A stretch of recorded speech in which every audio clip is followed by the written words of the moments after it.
RDDT Stock.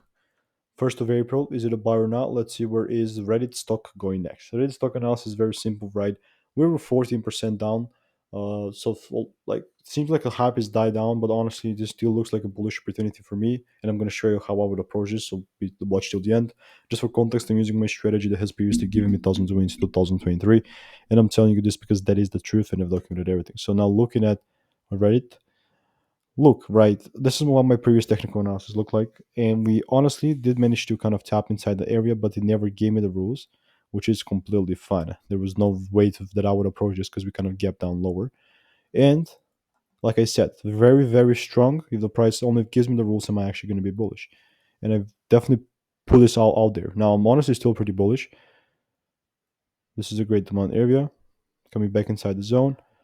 I'm still waiting for the double break, and now I definitely have the data that I could use for me to mark out the high, the exact high, and it's gonna be here. So, and it's even a 5 minute, like 15-minute chart. It's gonna be here, so that's cool. So if the price, and only if we start seeing double breaks, then and only then I'm actually really gonna be bullish. That's gonna confirm like a Wyckoff accumulation for me to then take it even higher till here. This is not financial advice. For a lot more resources and value, check out the first link in the description.